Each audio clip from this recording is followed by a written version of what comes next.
tale of Krasu, the cursed beauty. In a quiet village, nestled deep within the lush jungles of Thailand, there lived a young woman named Nari. Her beauty was unparalleled. She possessed long, ebony hair that flowed like a river, and eyes that sparkled like the stars. Nari was kind-hearted, always ready to help her neighbors, and her presence brought warmth and joy to those around her. She was betrothed to Bunmi, a humble and hard-working farmer who loved her dearly. Their love story was the talk of the village, a beacon of hope and happiness. Bunmi would often visit Nari in her modest home, bringing her small gifts from his farm. They dreamed of a simple life together, tending the fields and raising a family. However, fate had other plans. One day, a nobleman from a distant city arrived in the village. His name was Lord Surya, a wealthy and powerful man known for his ruthlessness. Upon seeing Nari, he was immediately captivated by her beauty and decided that she must be his. He approached Nari with grand promises of a life filled with luxury, riches, and power. However, Nari's heart belonged to Bunmi, and she rejected Lord Surya's advances with grace. Infuriated by her refusal, Lord Surya concocted a plan to force Nari into submission. He spread false rumors that Nari was a sorceress who used dark magic to bewitch men. In those days, accusations of witchcraft were taken seriously, and fear spread quickly through the superstitious villagers. The village elders, pressured by Lord Surya, decided that Nari must be punished to protect the community. On the night before her execution, Nari sat alone in her cell, praying for a miracle. As midnight approached, an old woman appeared before her, seemingly out of nowhere. The woman introduced herself as Mai Champu, a sorceress who wandered the land. Mai Champu offered Nari a way to escape her fate, but warned that it would come at a great cost. Desperate and afraid, Nari accepted the offer without hesitation. Mai Champu performed an ancient ritual, chanting incantations and drawing strange symbols on the ground with her staff. She placed a heavy, ornate amulet around Nari's neck and whispered that it would protect her from death, but warned never to remove it. As the ritual concluded, Mai Champu disappeared, leaving Nari alone in the cell. When the guards came for Nari the next morning, they found the cell empty. The villagers were terrified, believing she had used dark magic to escape. Lord Surya, humiliated and enraged, vowed to hunt her down, but Nari had vanished without a trace. Days turned into weeks, and the villagers began to notice strange occurrences. Livestock were found dead, drained of blood, and some claimed to see a floating head with glowing eyes wandering the outskirts of the village at night. The elders declared it the work of the Krasu, a malevolent spirit from local legends. Unbeknownst to the villagers, the ritual had indeed saved Nari from death, but it had also cursed her. Each night, her head detached from her body, trailing her entrails behind, transforming her into the fearsome Krasu. She was doomed to roam the night, feeding on blood and flesh to sustain her unnatural existence. By day, she returned to her human form, her secret hidden from the world. For months, Nari lived in isolation, avoiding the villagers and hiding her nightly transformation. Her once vibrant spirit was crushed under the weight of her curse. She missed Bunmi and the simple life they had planned together. Despite her terrifying appearance, her love for him remained strong, and she longed for a way to break free from the curse. One night, while wandering the jungle in her Krasu form, Nari stumbled upon a group of villagers gathered around a campfire. Hidden in the shadows, she overheard them discussing her fate. They spoke of a legend that said the Krasu's curse could be lifted if someone willingly accepted her true form and stayed by her side until dawn. It was a slim hope, but it was all Nari had. Determined to find Bunmi, Nari traveled to the village under the cover of darkness. She found him tending to his fields late at night, the moonlight casting a soft glow over his face. With great trepidation, Nari approached him. Bunmi, startled at first, soon recognized the familiar eyes of his beloved. Despite her monstrous appearance, his love for her remained unchanged. Nari tearfully explained her plight, revealing the truth about her transformation and the curse that bound her. Bunmi listened with a heavy heart, his love for Nari giving him the courage to face the horror of her curse. Without hesitation, he promised to help her break it, no matter the cost. As the night wore on, Bunmi stayed by Nari's side, holding her close despite her fearsome form. He whispered words of love and reassurance, reminding her of the life they had once dreamed of together. Nari, though fearful of the dawn, felt a glimmer of hope for the first time since the curse had taken hold. As the first light of dawn began to break over the horizon, a strange warmth enveloped Nari. Her head reattached to her body, the curse lifting as the sun rose.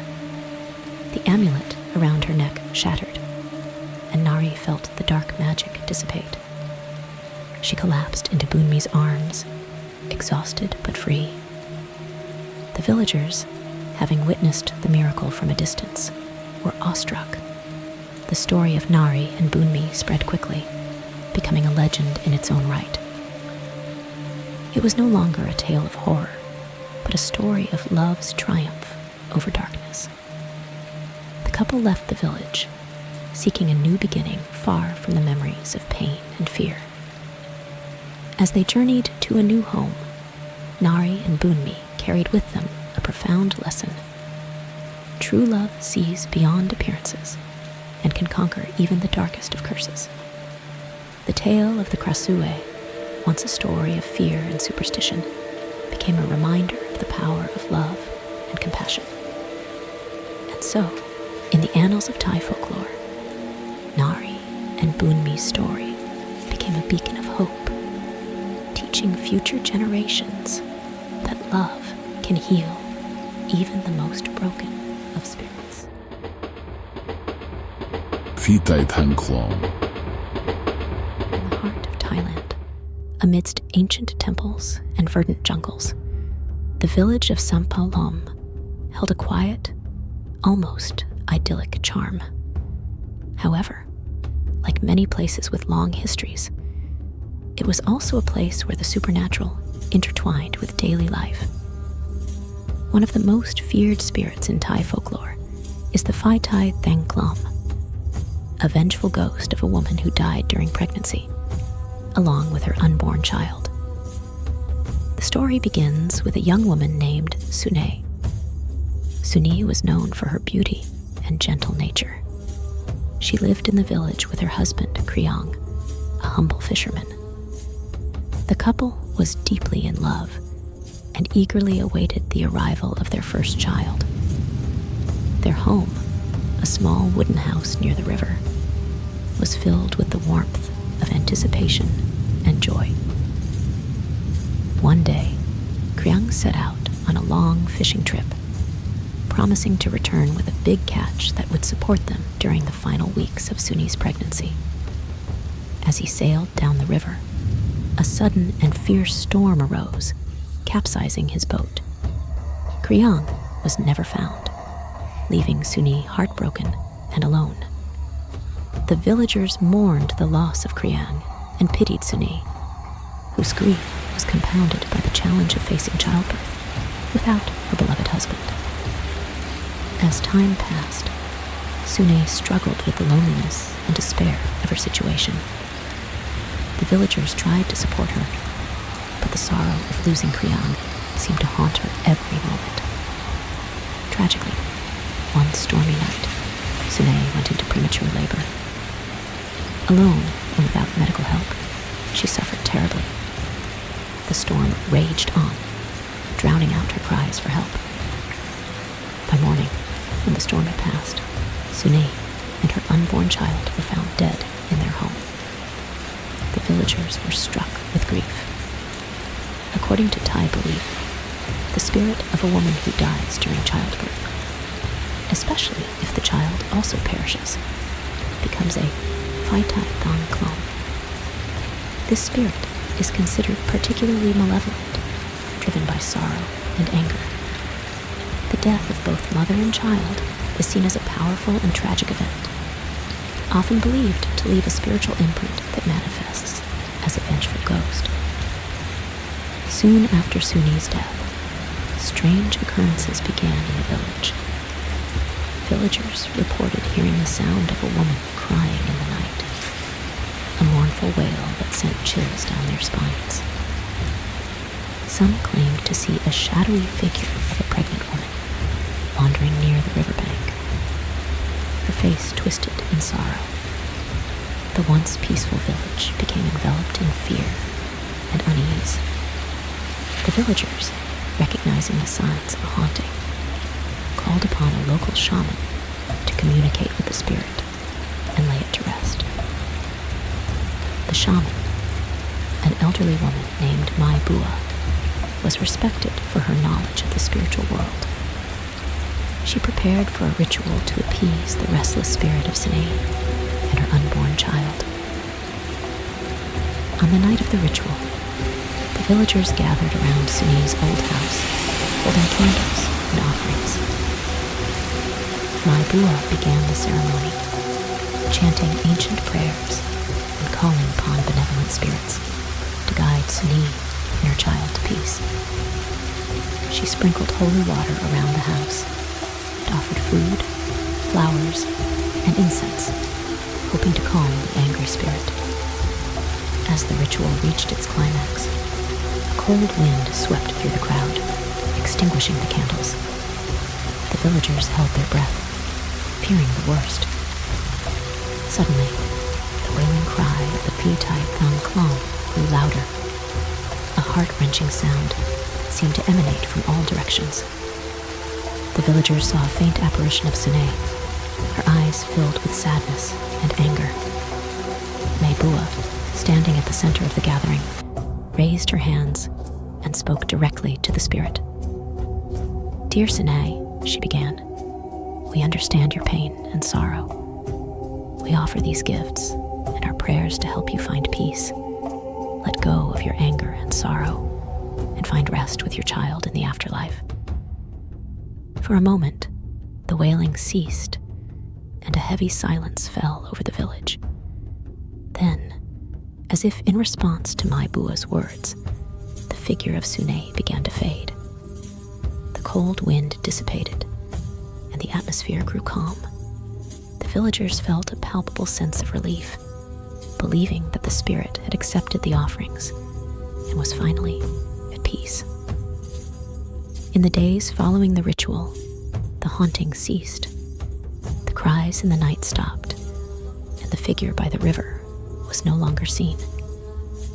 The villagers resumed their lives, but they never forgot the tragedy of Sune and the fearful presence of the Phi Tai Thang Klom.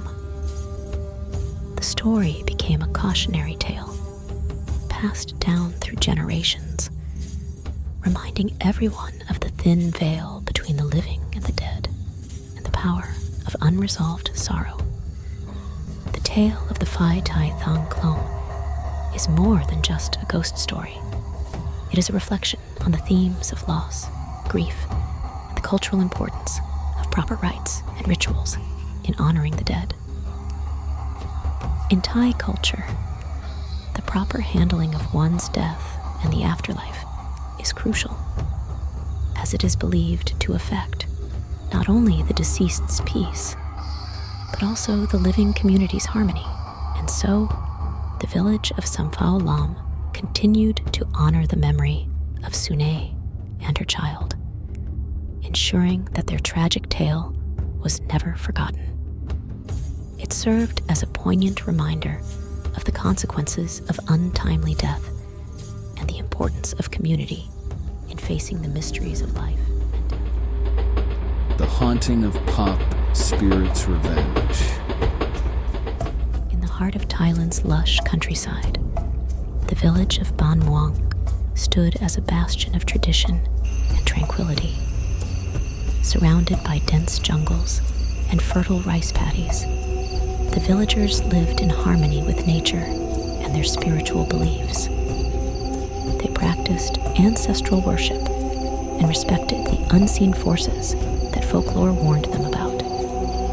Among these forces was the dreaded Pop, a malevolent spirit that had haunted the village's legends for generations. The Pop was not just any ghost.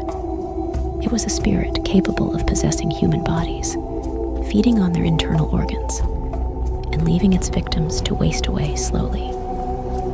The spirit was believed to move from host to host, often transmitted through food or close contact. To protect themselves, villagers performed regular rituals and wore protective amulets. Despite these precautions, the fear of the Pop lingered in their hearts, a constant reminder of the fragility of life. May Pim, a respected healer and herbalist, was well known throughout Ban Muang for her deep knowledge of traditional medicine. She lived with her daughter Nuan in a modest wooden house on the village's outskirts. May Pim's remedies had healed many, and her kind heart had made her a beloved figure in the community. However, her life took a tragic turn when she suddenly fell ill. May Pim's illness was swift and mysterious. She suffered from severe stomach pain, persistent fever, and an unusual weakness that left her bedridden. Despite her herbal knowledge, nothing she or anyone else tried seemed to alleviate her symptoms. Her once vibrant skin became pale, and her body grew frail. The villagers, who initially thought it was a common illness, began to suspect something more sinister. Whispers spread like wildfire through the village. Some claimed they had seen shadows moving around May Pim's house at night. Others said they felt an eerie chill whenever they passed by. The village elders, wise and cautious, convened to discuss the situation. They concluded that May Pim was possessed by the Pop, a diagnosis that sent shivers down the spines of everyone in Ban Muang. The Pop was feared not just for its malevolence, but for its cunning nature. Unlike other spirits, it did not announce its presence with loud noises or visible apparitions. Instead, it silently consumed its victims from within, making it difficult to detect until it was too late. The village elders decided to quarantine May Pim's household, hoping to contain the spirit and prevent its spread. This decision was difficult, as it isolated Nuan, who had been caring for her mother from the rest of the village. Nuan, a young woman in her early 20s, had always been close to her mother. She admired May Pim's wisdom and compassion, and had been learning the art of herbal medicine from her since she was a child. As her mother's condition worsened, Nuan felt increasingly helpless. She stayed by May Pim's side day and night, administering herbal treatments and praying for her recovery. Yet, despite her efforts, May Pim's health continued to decline. In May Pim's final days, she spoke cryptically of shadows and voices. She warned Nuan to be careful and protect herself, hinted at a danger that was both physical and spiritual. The village feared the worst, and when May Pim passed away, they performed a cleansing ritual, hoping to rid the house of any lingering evil. However, the fear of the pop remained, as did the question of its next victim. After her mother's death, Nuon found herself alone and ostracized. The villagers, fearing the pop's presence, avoided her. They believed the spirit might have moved to Nuon, as the pop was known to possess those close to its previous host. Nuon, isolated and grief-stricken, began to notice strange symptoms in herself. She experienced the same severe stomach pains that had afflicted her mother, along with a growing sense of dread and weakness. The realization that she might be possessed by the pop filled her with terror. Determined not to fall victim to the same fate as her mother, Nuon decided to seek help. She recalled stories her mother had told her about a monk named Luang For Somchai, who resided in a temple a few villages away. Luang For Somchai was renowned for his spiritual prowess and his ability to deal with malevolent spirits. He had once successfully exorcised a pop from a nearby village, earning him a reputation as a powerful and benevolent figure. Gathering her courage, Nuon set out to find Luang For Somchai. The journey was arduous, taking her through dense jungles and along winding river paths. Along the way, she encountered villagers who recognized her and kept their distance, whispering prayers and warnings. Nuon felt the weight of their fear and suspicion, but pressed on, determined to free herself from the pop's grasp. Upon reaching the temple, Nuon was greeted by the serene and austere environment that characterized Buddhist monasteries. The temple, surrounded by towering trees and ancient statues, felt like a haven from the world's chaos. Nuon approached Luang For Somchai with reverence and desperation, explaining her situation and begging for his help. The monk listened carefully, his face calm and compassionate. Luang For Somchai agreed to help Nuon, understanding the seriousness of her plight.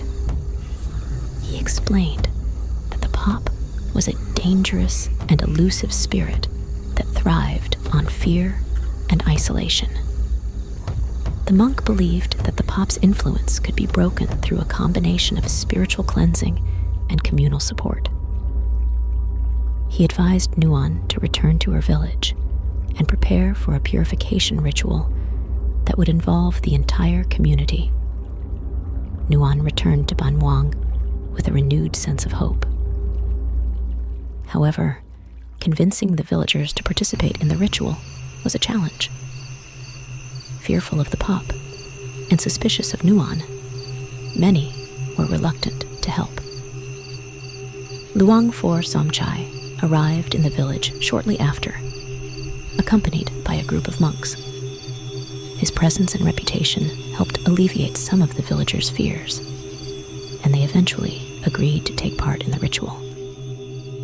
On the night of the ritual, the villagers gathered around the temple in the village center.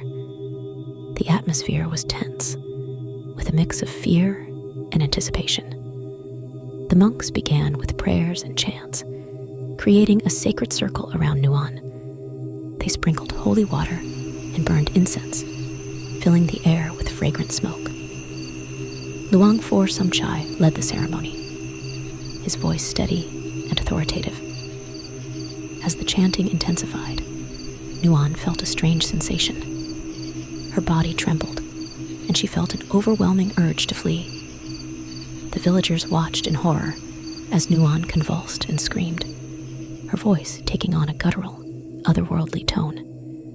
It was the voice of the pop, lashing out in anger and fear. The spirit cursed the villagers, accusing them of cowardice and betrayal. Luang For Somchai remained calm and continued the ritual. He held a sacred amulet above Nuon's head, chanting prayers of exorcism. The villagers, though frightened, joined in the chanting, adding their voices to the ritual. combined force of their prayers and the monks' spiritual power began to weaken the pop's hold on Nuon. The air around them grew cold, and a strong wind whipped through the village square, extinguishing the torches and plunging them into darkness. In the darkness, a soft glow began to emanate from Nuon. The amulet around her neck shone brightly, and the villagers gasped as they saw a dark, shadowy figure being pulled away from her body. The pop, resisting with all its might, was slowly being expelled. With a final, piercing scream, the spirit was banished, dissipating into the night like mist. Nuon collapsed, unconscious, but alive. The villagers rushed to her side, their fear replaced with concern and relief. Luang For Somchai assured them that the pop was gone, its curse broken by the strength of their unity and faith. The villagers, once divided by fear, now came together to care for Nuon and support her recovery. In the days that followed, Nuon regained her strength. The village, grateful for her bravery and the monks' intervention, embraced her once more. They rebuilt the bonds that had been strained by fear and suspicion, and a new sense of solidarity grew among them. The story of the pop became a powerful lesson in the importance of community and the dangers of isolation. As time passed, the legend of the pop continued to be told in Ban Muang. It served as a reminder of the village's encounter with the supernatural and the power of faith and courage in the face of darkness.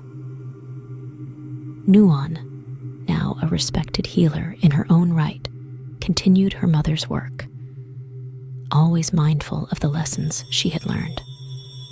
She knew that the pop could return, as spirits often do in folklore. But she also knew that the strength of the community would be their greatest protection. The haunting of the pop was more than just a ghost story. It was a tale of resilience, redemption, and the enduring power of human connection. And as the villagers of Ban Muang went about their lives, they carried with them the memory of that dark night